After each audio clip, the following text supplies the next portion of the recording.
All right, welcome back. Hey, we got another legend. This must be Legends Week here at the Everyday to Saturday podcast. I got my good friend Bob Proctor. How are you, Bob? I'm doing great, Sam. Yourself? I'm doing well. I'm doing well. Bob, let me tell you, I got to share with you one of the biggest regrets of my life. May I share with you one of the biggest regrets of my life as we get started with this, Bob? Please do. Go ahead. 2011, I'm living in Buffalo, New York, and I had you on the podcast back then, and you had offered, you probably don't even remember this, I remember like it happened an hour ago. You offered to have lunch with me in Toronto, but it was the 4th of July weekend, and here's the perfect example of pain, procrastination, and that whole topic. The pain of going over the Peace Bridge, 4th of July weekend, to go to Toronto, Ontario, and back was too much for this young lad living in Springville, New York, a bedroom community of Buffalo, to go have lunch with a legend, Bob Proctor. So, Bob, I still want to hold you to that lunch sometime. I've since moved back to Cincinnati from Buffalo, but I'm originally from Western New York. So, at some point in time, I hope it's okay to just take a rain check on that. It's only been 9 years.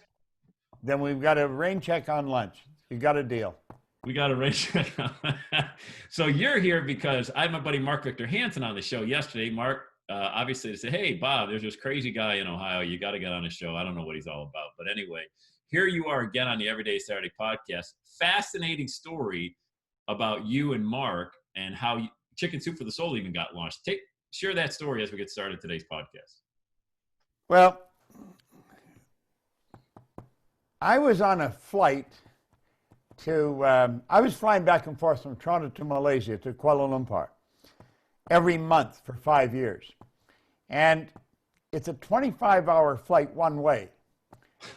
50 hours in the air if you're going both ways. And I always say, if you go any further, you're coming back.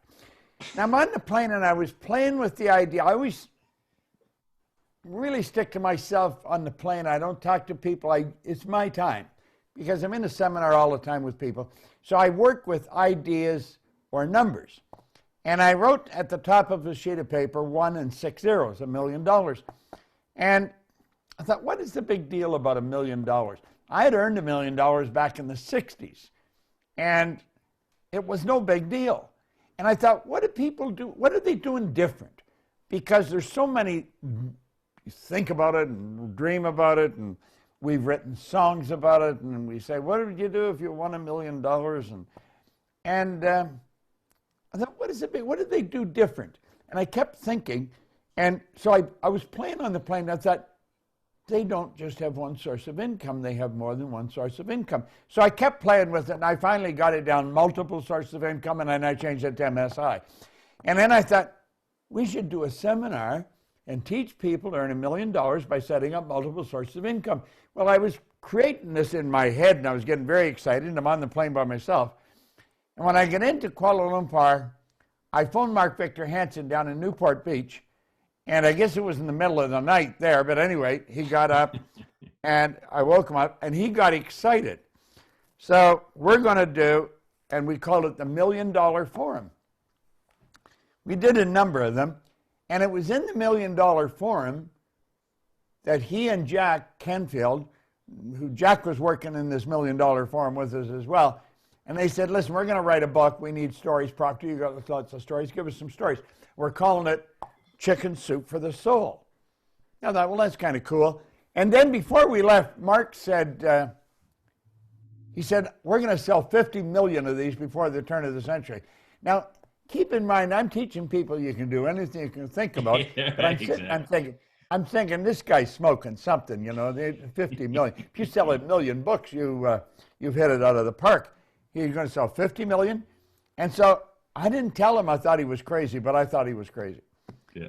Well, they didn't sell 50 million. They sold, I think, 74 million or something like that. Then they sold the whole damn company for multi-millions. They did all right on it. It was a big idea. But I come out of that particular program where we were teaching people to set up multiple sources of income. And if you check it out, Sam, that is the only way, I think, to become really wealthy. If you just have one source of income, not many people become wealthy on one source of income.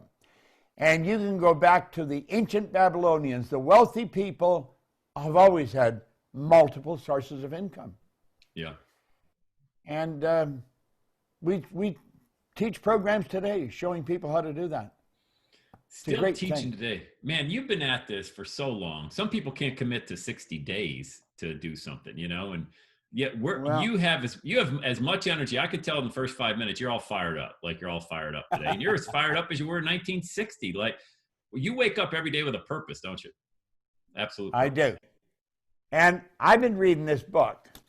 Oh, there it is. On the 21st of October, I started my 60th year of reading this every day. And it's Think and Grow Rich by Napoleon Hill. It literally changed my life, and it's gone on to change the lives of a lot of other people. But when I got this book, Sam, I was broke. I mean, I had nothing. I had no formal education. I had no business experience. But I had this book, and I had a guy who was a real good mentor. And he said, if you do exactly what I tell you, you can have anything you want. And you know something? He was right. You can have anything you want. And I started to listen to him. Now, I'll be 87 on my next birthday. I was only 26 then. Wow. And I've had a fascinating life just studying this. No end to it. Unbelievable. Okay, so I've probably stolen, I would say, I don't know, thousands of quotes from you and things that you've taught and said. And sometimes I give you credit for it. Sometimes I don't. Sometimes I say I heard it somewhere. But I am so deep into Born Rich right now, into your audiobook, which I think is just an unbelievable. It was recorded live. I don't exactly, do you remember where you recorded that audio? No.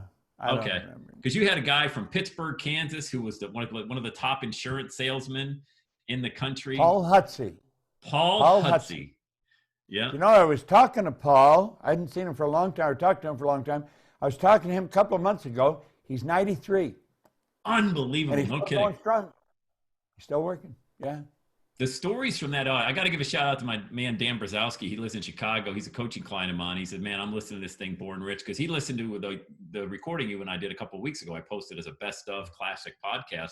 He's like, wow, that Bob Proctor. I go, you got to dive into everything Bob teaches. I mean, it is solid gold. And so I did a podcast last week on the law of sowing and reaping.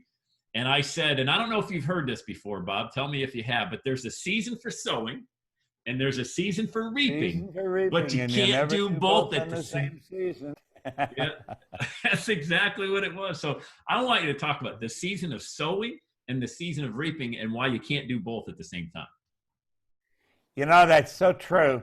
And I think the problem with people in general, they want immediate results. And they don't understand that this whole universe operates in an orderly way. You know, the farmer will take and plant seed in a field, a plowed field, little tiny seed, he puts them in the earth. Then he can go to the bank and borrow your money on a crop that nobody can see. Exactly. And you know something? And we all agree, yeah, that's a real deal. But when it comes to doing something now and getting paid later, I don't want to do that. They want immediate gratification. We've got to realize that you do the work now and you get the reward later. Most people say, it's like the dad said, if you give up the ice cream cone now, you can get the bicycle later. And people don't get it. They don't get it. Sowing and reaping, it's all the law. It's the natural law of the universe. Yeah. It is. And, I'd mentioned to you, when you and I first connected a while back, I had 1 million downloads in 2011. I was doing a lot of sowing. Like I was just putting out content for years, 5, 6, 7 years, just putting out content. And then in the last 9 years, it's gone from 1 million to 20 million, all from a Dunkin' Donuts parking lot inside my car. The craziest thing. I don't have a studio. I don't have a microphone really. I got a mic that plugs into my phone. But I remember that law of sowing and reaping because I figured there's no way I can put out this much content every day for 6 years and not reap any harvest from it. It's impossible, wouldn't you say? If you stay committed to something and keep planting that seed. Listen, I mean, that's the story of my life. I've just been doing the same thing year after year after year now for 59 years. And I sat down in a room in a house on Maplewood Lane in Glenview, Illinois in 1973. And I took my pen and I said, I'm going to build a company that operates all over the world. Well, we're in 89 countries now. Like you were saying, you were doing it out of your car. You weren't in a studio. I've got my own studio here. I have the studio director, the Scott Edwards. He's in Manchester, England right now, but he can run all the cameras. In fact, he's running this camera right now. Wow. From his home in Manchester, England, here in the studio. And we literally built a television station of our own. We broadcast all over the world. But it started just me and this book. Yep. And I just kept working at it because I believe what Napoleon Hill said. You know, you build it and they'll come. How do you find, when we're talking about multiple sources of income, like I know you used to own a janitorial service way back in the day, and when you were putting your things together, your cassettes and all of that, you had several different things going on. Those are just two.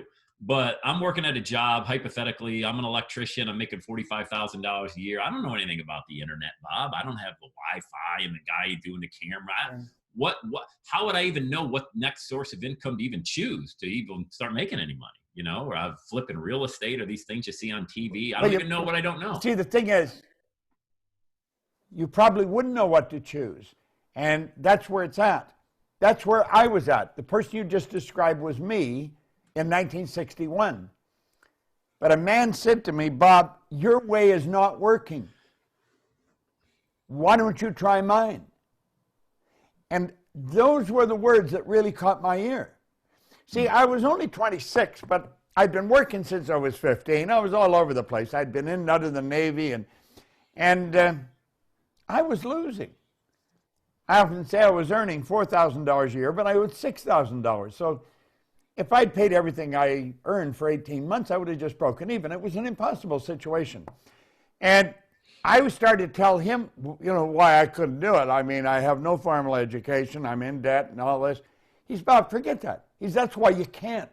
Do you ever stop and think of how you could? Well, the truth was I had never stopped and thought about that.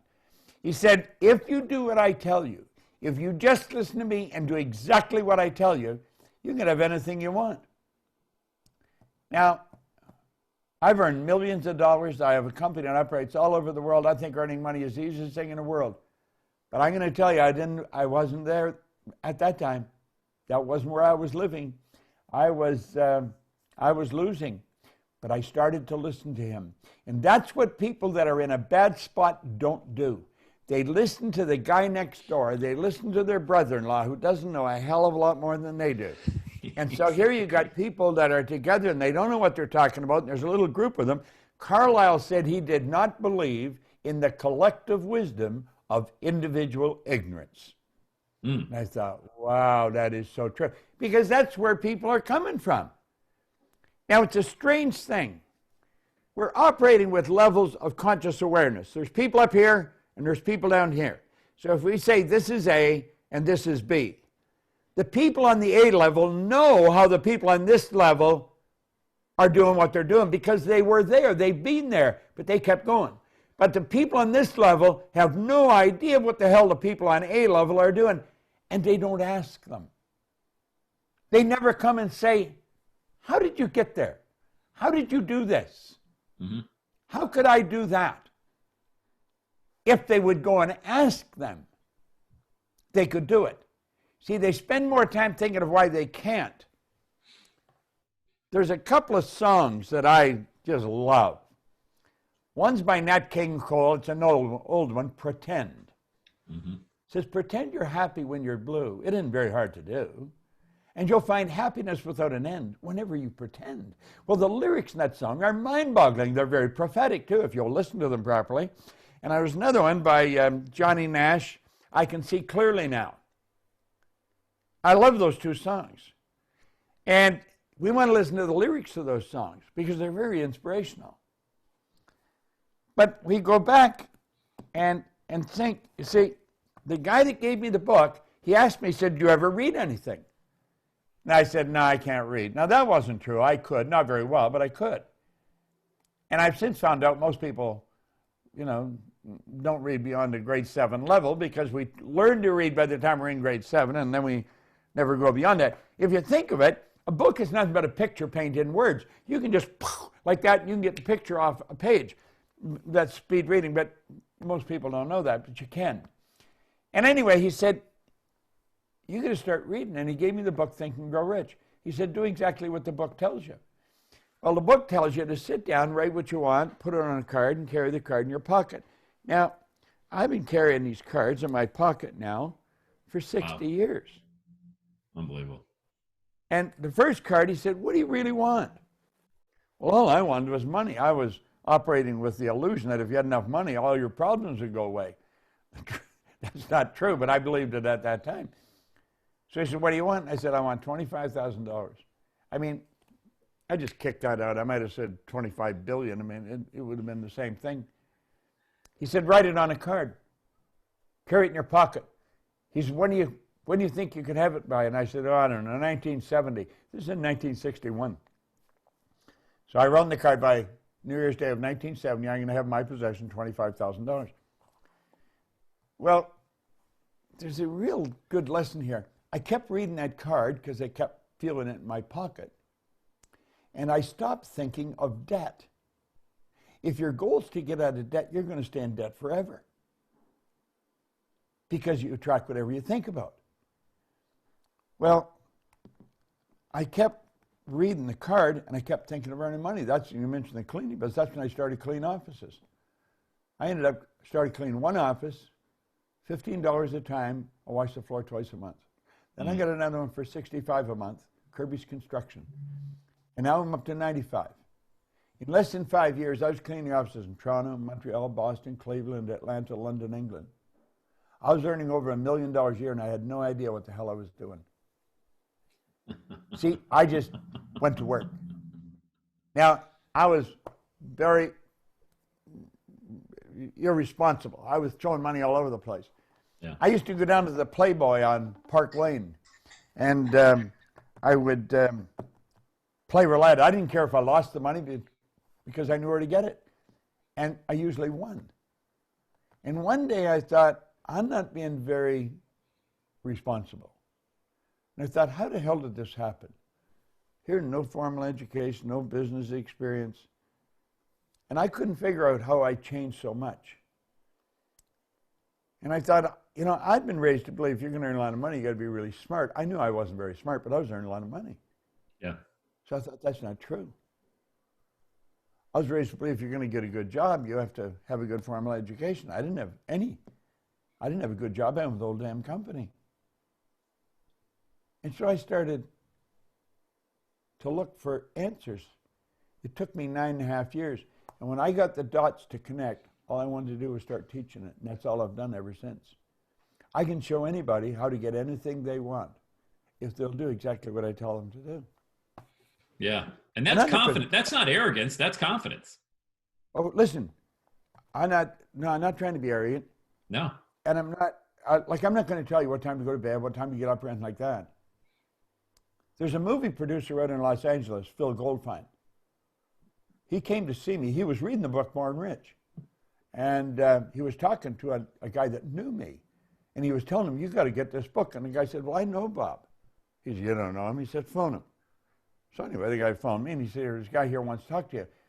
So Phil said, where are you? And I said, I'm in Vegas. And he said, could I come and see you? He said, I'm in Los Angeles. I won't be long. I said, yeah, if you want. So he came to see me. And I said, what do you really want? He said, I want to earn some money. I said, well, I can show you how to do that. He was earning about $200,000 at the time. I said, if you'll do exactly what I tell you, most people won't do that. They're going to do what they want to do. Well, what they want to do is give them the results they're getting. I have figured out what you have to do if you want to get anything, and everything is the same way. He wanted money. He wanted an Oscar, an Emmy. If you talk to Phil Goldfine, you should interview him one day. I've been coaching him for 20 years. Wow. He earns millions of dollars today. He's making more movies than anybody in the history out of the West Coast. He has won an Oscar, an Emmy, and a Tony. Now, there's been something like 30,000 people, I think, win Oscars. There's only been 6 people won an Oscar, an Emmy, and a Tony. The Oscars for for the movies, the Emmys for television, and the Tonys for Broadway. 3 different things. He's won all 3. There's only been 6 other people who have done it. He's the 7th. And he does exactly. See, when I say do exactly what I tell you, this whole universe operates by law. Everything happens exactly the way it's supposed to. It gets dark at night. The trees, the leaves grow, the leaves fall, they come back again. Winter never follows winter. The night always follows the day. These are expressions of law. Well, when you start to understand the law and apply them to your life, you can create whatever you want. We're God's highest form of creation. What are your thoughts? You know, I talked to Mark yesterday about this a little bit, but I remember chatting with you. I found this fascinating, generational poverty. You know, I'm the youngest of 8 kids. My mom was on welfare, you know, tough stuff, you know, but she finally got out of welfare probably when I was around high school. The most she ever made was $17,000, I think, in 1 year, raised 8 kids by herself. I have been blessed enough to be able to now I've got 4 daughters, ages 19, 16, 15, and 6. They're not going to know the life that I know. I think my whole goal in life was to be a dad, because my dad walked out on me when I was 3 months old. So my goal was to be a dad. And my goal was to show love to my children so they know that they are loved, and to break the curse of generational poverty. That was it. But I'm fascinated by, as we look all around us at abundance everywhere, and I know some people have it harder than others. They start that way. But I'm fascinated by generational poverty, how you will have 4th, 5th, 6th, 7th generation of people still poor. How does that work? Why does that happen? It's genetic. It's built right into the genes. You see, we are conditioned. We have a conditioning. There's a program in our subconscious mind. And that program operates just the same as the way as the programs operate in this phone or in my computer here. Now, the programs in the computer, they're fascinating what they do. So does the program in the mind fascinate you with what it'll do. Now, the people that wrote the program for these phones, they were writing code. They really knew what the hell they're doing. The people that wrote the code for our program had no idea what they're doing. They were good people. They were our parents, our grandparents, our great-grandparents. They knew nothing about the mind. They knew nothing about programming a person. At birth, you're a genetic duplicate of the parents. A little particle of energy from mom, a little particle of energy from dad comes swimming along, and bingo, they fell in love. They resonated. Well, that's the nucleus of you. You are genetically connected to them. Their DNA becomes your DNA. So that's genetic conditioning. That's why we look so much like our relatives. Well, then, at birth, our subconscious mind is wide open. Whatever's going on around goes right into the subconscious, and that's where the program is being formed. If you're born into let's say, an Italian home in New Jersey, and you take the baby out of that Italian home, put it in a Chinese home in the suburbs of Beijing, that baby's going to grow up fluent in Chinese, have absolutely no knowledge of the Italian language. We're a product of our environment. We are surrounded by people that are all doing the same thing. Every now and then, somebody like myself or yourself comes along, and bang, we break out of that. I broke out of it when the man got me to read this and study him. And my whole family's changed.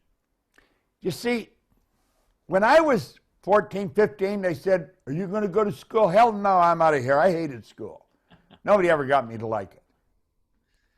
I didn't ask my kids if they were going to go to school. I asked them where they were going to go to school. And you know something? Change the entire breed. Change a question. I didn't ask them if they were going to go. Where were they going to go? They all went through school. My kids were the first, my sisters and brother kids, first ones to go through school. My sister's daughter ended up a justice in the Supreme Court of Canada, for God's sake. My sister never went to school. My brother never went to school. I never went to school. But the kids have all gone. So we break that. But that's how it happens. Generational poverty. you go check out welfare areas. Almost all welfare recipients, fourth, fifth generation. You're right. Yeah. But you can break out of it. Yep.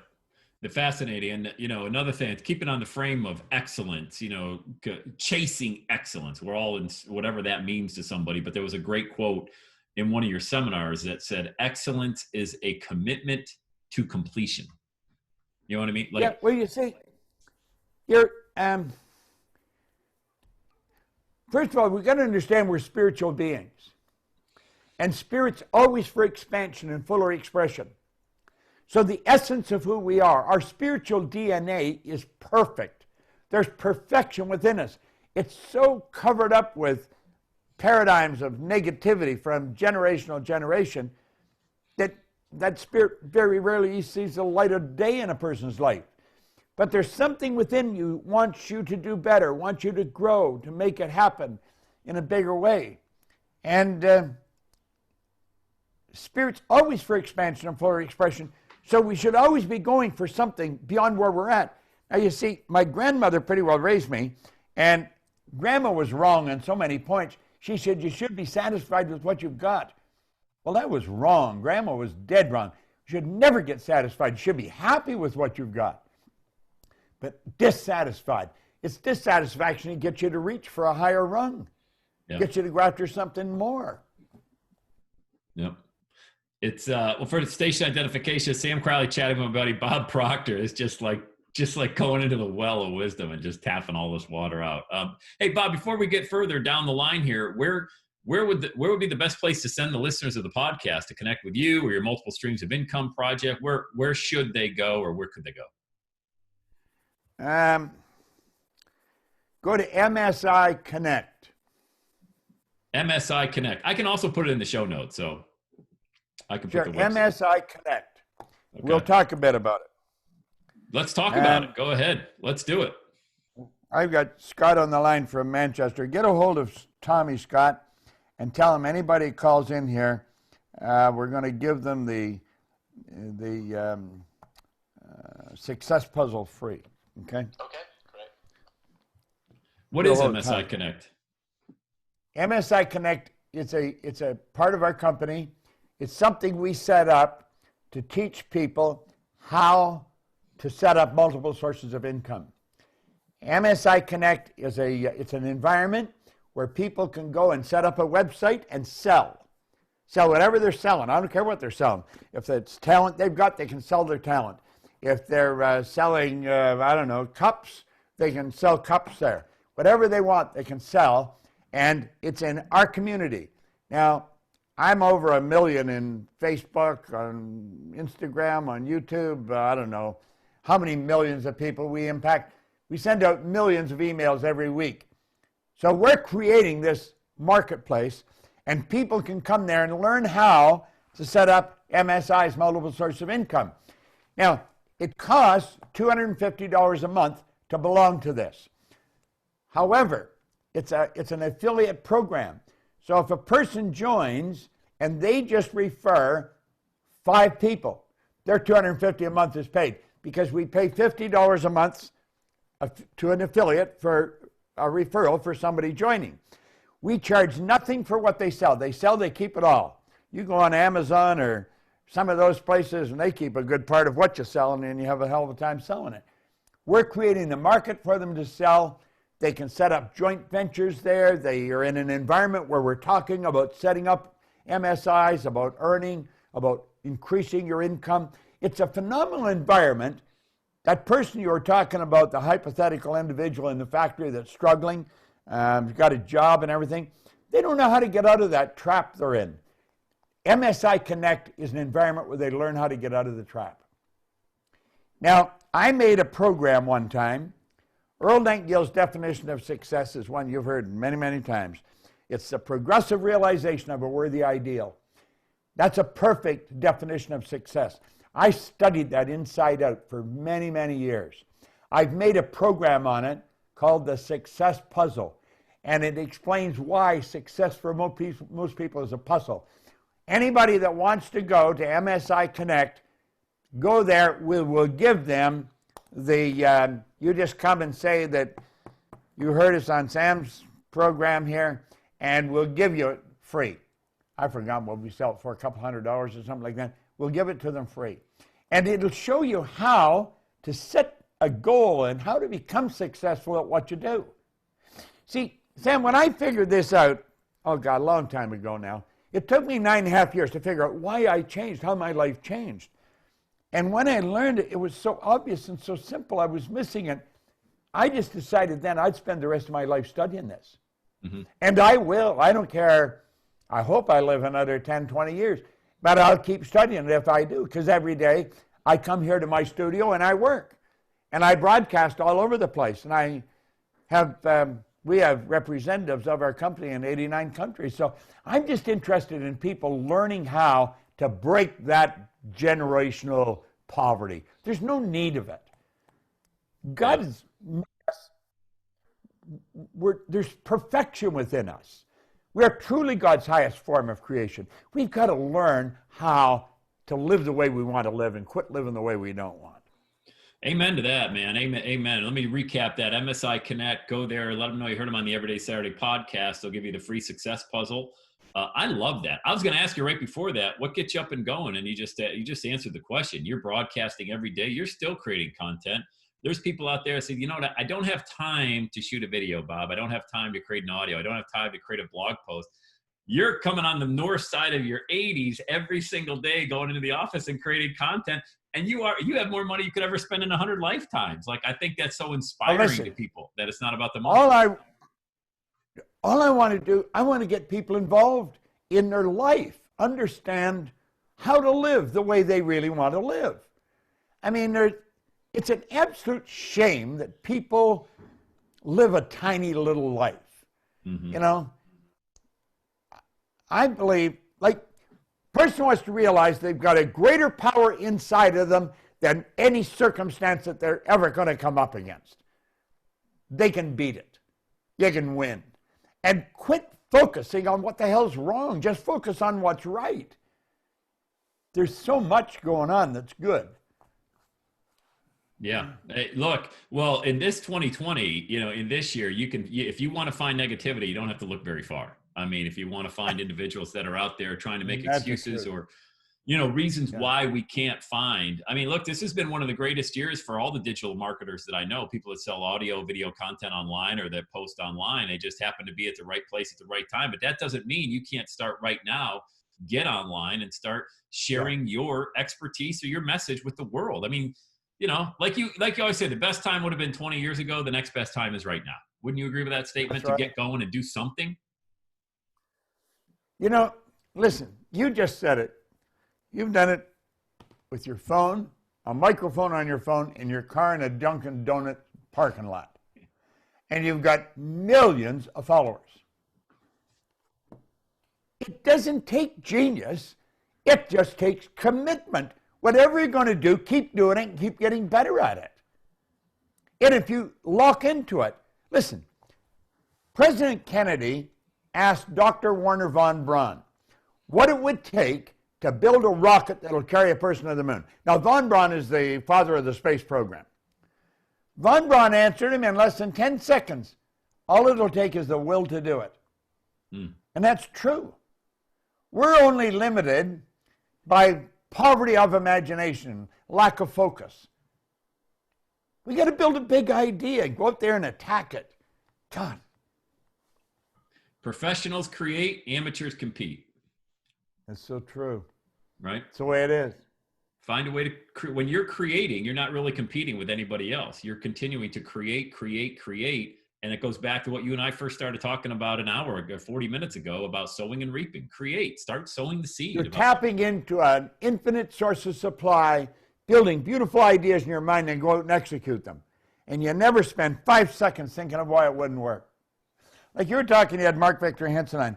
He's got to be one of the most creative characters I've ever worked with in my life. Mark and I have built 3 companies together.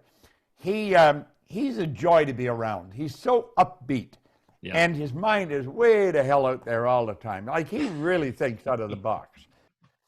I would encourage anybody that's listening, go to MSI Connect and just ask, could I have the success puzzle? MSI Connect, ask for the success puzzle. And we'll show you. It's so simple to start winning, but you've got to have the rules to play by. It's like anything else. If you play by the rules, you're going to win. If you violate the rules, you're going to lose. It's not rocket science. If I always figure, if I can win, anybody can win. Yeah, amen. And look, I'm gonna we're winding it down, but I like this story. I've had to share this probably every time I've ever talked to you. But we all have a fear of being judged, whether we ever admit it or not. We do. And a lot of people don't get started because they're afraid of what other people might say or think about them. And I remember Bob Proctor telling me a story about you created cassette tapes for the first time. You thought they were pretty cool back in the early 60s. You created these things. You bring them over to a friend's house and you're like, oh God, I can't wait to share them with them. Can't wait to share them. And it completely just dresses you down. Bob, what a stupid thing. And you walk out thinking, wow, I would have expected him to be happy for me. Share with that fear we have of being judged. If you want to talk about that story or just in general. Listen, other people's opinions have such a weight on our mind. I had made this cassette and I was going to come into the business. I was going to do what Earl Nightingale was doing. And I was so excited about it. So I went over to this guy's house. His wife and kids were out. He was there by himself. And I said, I got to show you something. His name was Jerry. And I went over and he sat there and I put this cassette on. Now, I mean, it was, I'd stop and started as I was making it. It was probably the worst production of a cassette of a message anybody ever heard.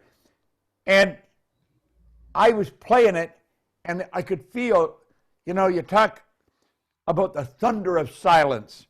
Man wrote a book called Thunder of Silence. Well, I'm going to tell you, that's the way it was in that room. I could feel the tension, and I could feel his embarrassment for me.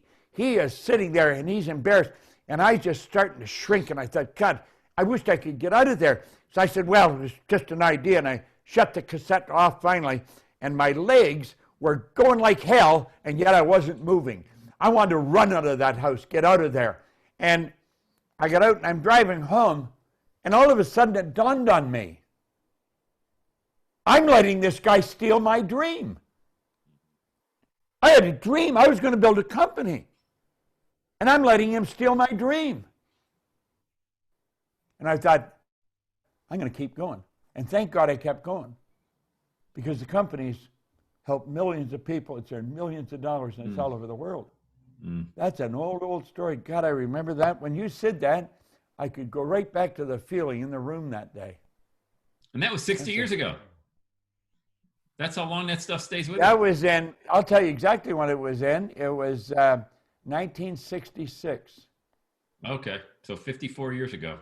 Wow. Yeah. And it's still today, you could put yourself back in that room and the feelings overcome you like that. That's wild. Oh, well, Von Braun one time said, nothing disappears without a trace. It's tucked in cells in your brain, and you can activate that. And that's where that comes from. But the feeling, as soon as you started to exercise, I wonder what he's going to tell me. I wonder what the story is he's got. And as soon as you started, my mind went right back to that living room. I could see him sitting there. And I could feel I could just feel the world tightening up on me. I thank God every day I did not let his rejection, and he didn't say anything. He didn't reject it, didn't say anything. It was the nonverbal communication. The he thunder didn't even of say silence. it when I was leaving. He was so embarrassed for me. Oof. Oof. Oh my God. I wonder what Jerry was thinking in the 80s and into the 90s as he probably saw you. I don't know. I've often wondered that. Yeah. Because I know he knows. He would know. I never see him, never hear him.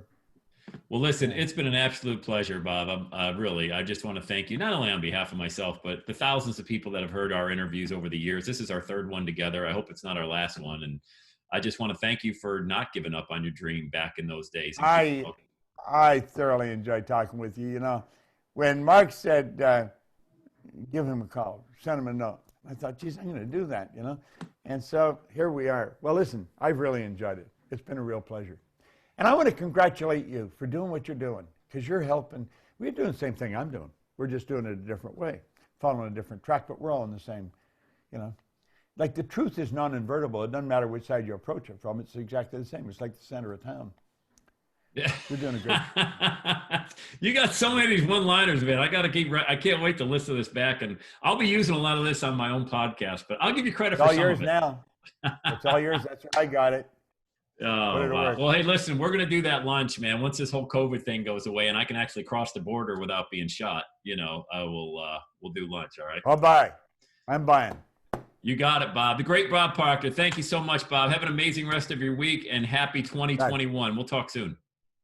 Thank you, my friend. Bye now. All right, my friend. Take care.